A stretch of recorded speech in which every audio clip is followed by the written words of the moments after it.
అపరాల పంటల్లో ముఖ్యమైన పంట కంది. ఖరీఫ్లో రెండు తెలుగు రాష్ట్రాల్లో ఏక పంటగాను, అంతర పంటగాను అధిక విస్తీర్ణంలో రైతులు సాగు చేస్తూ ఉంటారు. ముఖ్యంగా తెలంగాణ ప్రాంతంలో జూన్ 15 నుండి జూలై వరకు ఖరీఫ్ కందిని విత్తుకోవచ్చు. అయితే ఆయా ప్రాంతాలకు అనువైన రకాల ఎంపిక చేసుకుని సరైన యాజమాన్య పద్ధతులు పాటిస్తే మంచి దిగుబడులు సాధించవచ్చు. ఖరీఫ్ ప్రారంభమైన సరిపడా వర్షం కురిసిన తరువాతే కందిని విత్తుకోవాలని సూచిస్తున్నారు శాస్త్రవేత్త డాక్టర్ జగన్మోహన్ రావు.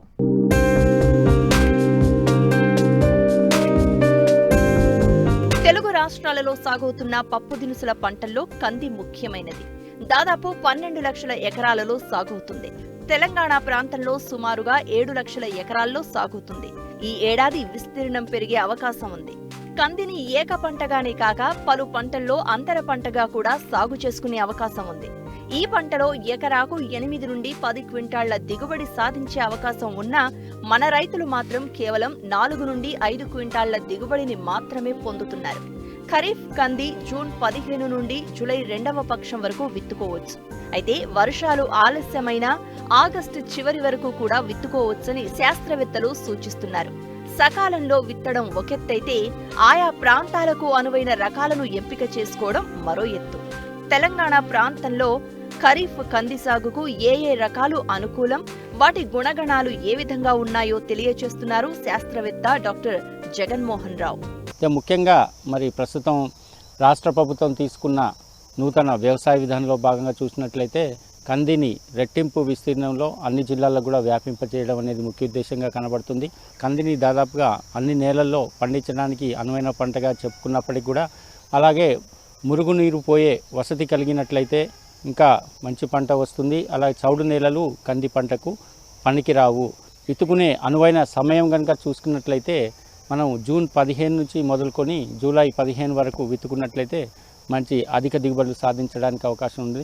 మనం ఎన్నుకున్న నేలను 2 లేదా 3 సార్లు బాగా దున్ని చెత్తా చెదారం లేకుండా చేసుకొని కనీసం ఒక 60 మిల్లీమీటర్ల వర్షపాతం నమోదైన తర్వాత మనం విత్తుకోవడానికి సిద్ధంగా ఉండాలి. మరి ఈ యొక్క వానాకాలానికి అనువైన రకాలు కనుక చూసుకున్నట్లయితే మనకు రుద్రేశ్వర వరంగల్ 65 WRG 65 అంటాము. ఈ యొక్క రకం ప్రాంతీయ వ్యవసాయ పరిశోధన స్థానం నుంచి విడుదలైంది. లావైన ఎరుపు గింజ రకము. అలాగే ఎండు తెగులు కొంత మేరకు తట్టుకుంటుంది. నల్ల భూములకు చాలా అనువైన రకంగా చెప్పుకోవచ్చు.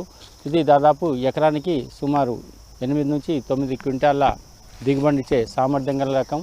దీంతో పాటుగా ICPL 87-119 ఆశా అనే రకం కూడా ఈ వానాకాలంలో సాగు చేయడానికి అనువైంది. ఇది ఎండు తెగులు మరియు వెర్రి తెగులను కూడా సమర్థవంతంగా తట్టుకుంటుంది. అలాగే PRG 176 ప్రాంతీయ వ్యవసాయ పరిశోధన స్థానం పాలెం నుంచి విడుదలైంది. దీన్ని ఉజ్వల అనే పేరుతో పిలుస్తుంటారు.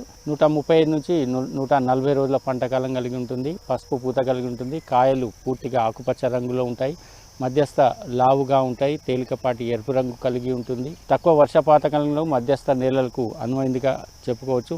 అలాగే WRGE 97 వరంగల్ కంది 1 ఇది ప్రాంతీయ వ్యవసాయ పరిశోధన స్థానం వరంగల్ నుంచి విడుదలైంది. ఇది సుమారు 150 నుంచి 160 రోజుల పంటకాలం కలిగి ఉంటుంది. మధ్యస్థ లావు ఎరుపు గింజలు కలిగి ఉంటుంది. ఎండు తెగులను తట్టుకుంటుంది. ఇది కూడా తక్కువ వర్షపాతం కలిగి మధ్యస్థ నేలలకు అనువైన రకంగా చెప్పుకోవచ్చు. దీంతో పాటుగా కేంద్రీయ రకాల విడుదల సంస్థ ద్వారా సిఫార్సు చేయబడిన WRGE 93 తెలంగాణ కంది ఇది కూడా మనకు సుమారు 150 నుంచి 160 రోజుల్లో పంటకాలం కలిగి ఉంటుంది. ఎకరానికి 6 నుంచి 8 క్వింటాల దిగుబడి సామర్థ్యం కలిగి ఎండు తెగులను కొంత మేరకు తట్టుకుంటుంది. అలాగే తాండూరు నుంచి విడుదలైనటువంటి TDRG 4 హనుమా అనే రకము సుమారు 170 నుంచి 180 రోజుల పంటకాలం కలిగి ఎకరానికి 8 క్వింటాల దిగుబడి సామర్థ్యం కలిగి ఎండు తెగులను సమర్థవంతంగా తట్టుకుంటుంది.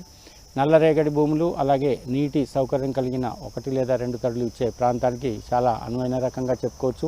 దీంతో పాటుగా మనకు లక్ష్మి ICPL 85-063 అనే రకం కూడా వానాకాలంలో సాగు చేయడానికి అనువైన రకం. అలాగే ఇక్రిసాట్ నుంచి రూపొందించినటువంటి ICPH 2740 మన్నెంకొండ కంది అనే రకం కూడా మనకు సుమారు 180 నుంచి 190 రోజుల్లో పంటకాలం కలిగి ఉంటుంది. ఎకరానికి 10 నుంచి 12 క్వింటాల దిగుబడి సామర్థ్యం కలిగిన సంకర రకము. సాళ్లలో కానీ అచ్చుల్లో కానీ కంది విత్తుకోవచ్చు. కంది సాగు వర్షాధారంగా చేపడతారు కాబట్టి విత్తే సమయము ఋతుపవనాలను బట్టి ఉంటుంది. అయితే భూసారాన్ని అనుసరించి సాళ్ల మధ్య దూరం, మొక్కల మధ్య దూరం పాటించాల్సి ఉంటుంది. అంతేకాదు మొదటి దశలో భూమి ద్వారా ఆశించే తెగుళ్ల నుండి పంటను కాపాడుకునేందుకు ఖచ్చితంగా విత్తన శుద్ధి చేయడంతో పాటు మొదటి దశలో వచ్చే కలుపు నివారణకు చర్యలు చేపట్టాలి. కంది విత్తే ముందు విధిగా దుక్కి తయారు చేసుకోవాలి. కనీసం 60 మిల్లీమీటర్ల వర్షపాతం నమోదు అయ్యాకే విత్తుకుంటే మొలక శాతం, ఎదుగుదల కానీ సాధారణంగా ఉండడానికి అవకాశం ఉంటుంది. బోదెలపై విత్తుకుంటే అధిక వర్షాలు వచ్చినా నీరు బయటకు వెళ్లేందుకు ఆస్కారం ఉంటుంది. తద్వారా మొక్క మురిగిపోకుండా ఆరోగ్యంగా పెరిగే అవకాశం ఉంది. ఎకరానికి 4 కిలోల విత్తనం అవసరం ఉంటుంది. విత్తే ముందు విధిగా విత్తన శుద్ధి చేసుకొని విత్తుకున్నట్లయితే మనకు తొలి దశలో వచ్చే చీడపీడల బారి నుండి కూడా పంటను కాపాడుకొని తర్వాత కూడా మనకు మంచి దిగుబడి సాధించడానికి దోహదపడుతుంది. ఎండు తెగులకు సంబంధించి ప్రతి కిలో విత్తనానికి 8 గ్రాముల ట్రైకోడర్మా విరిడి చేత విత్తన శుద్ధి చేసుకోవాలి. ఆ తర్వాత ఎకరా విత్తనానికి సరిపోయే అంటే 4 కిలోల విత్తనానికి 200 గ్రాములు రైజోబియం కల్చర్ పట్టించి మనం నీడలో ఆరబెట్టి విత్తుకున్నట్లయితే తప్పనిసరిగా ఈ యొక్క వేర్ల ద్వారా బుడిపెలు తయారై ఆ బుడిపెల ద్వారా గాలిలో నత్రజని స్థిరీకరింపబడి మనకు పంట ఎదుగుదలకు దోహదపడడానికి అవకాశం ఉంటుంది. అలాగే విత్తేటప్పుడు భూమి యొక్క సారాన్ని బట్టి మనం సాళ్ల మధ్యలో ఎడాన్ని పాటించాల్సిన అవసరం ఉంటుంది. సాధారణంగా మధ్యస్థ నేలలకు 3 నుంచి 4 ఫీట్లు అంటే 90 నుంచి 120 సెంటీమీటర్లు వేయడం. అలాగే నల్లరేగడి భూములు అత్యంత సారవంతమైన భూములకు వెళ్ళినట్లయితే సుమారు 150 నుంచి 180 సెంటీమీటర్ల వరకు కూడా మనం సాళ్ల మధ్యలో ఎడాన్ని మనం పాటించవచ్చు. అలాగే మొక్కల మధ్య ఎడం చూసినట్లయితే మొక్కకు 20 సెంటీమీటర్ల ఎడంతో మనం మొక్కలు నాటుకున్నట్లయితే మనకు మొక్కల సాంద్రత సరిపోనుండి మంచి దిగుబడులు సాధించడానికి అవకాశం ఉంటుంది. మరి విత్తే ముందు సిఫార్సు చేయబడిన ప్రతి ఎకరానికి 2 టన్నుల పశువుల ఎరువుతో పాటుగా మనము రసాయనిక ఎరువులు కూడా ఆఖరి దుక్కులో వేయాల్సి ఉంటుంది. దీని కానీ 8 కిలోల నత్రజని, 20 కిలోల భాస్వరపు ఇచ్చే ఎరువులు ఆఖరి దుక్కులో వేసుకోవాలి. ముఖ్యంగా ఈ యొక్క 8 కిలోల నత్రజని కానీ 18 కిలోల యూరియా, అలాగే 20 కిలోల భాస్వరాన్ని ఇచ్చే సుమారు 125 కిలోల సింగిల్ సూపర్ ఫాస్ఫేట్ను మనం ఆఖరి దిక్కులో వేసుకున్నట్లయితే సరిపోతుంది.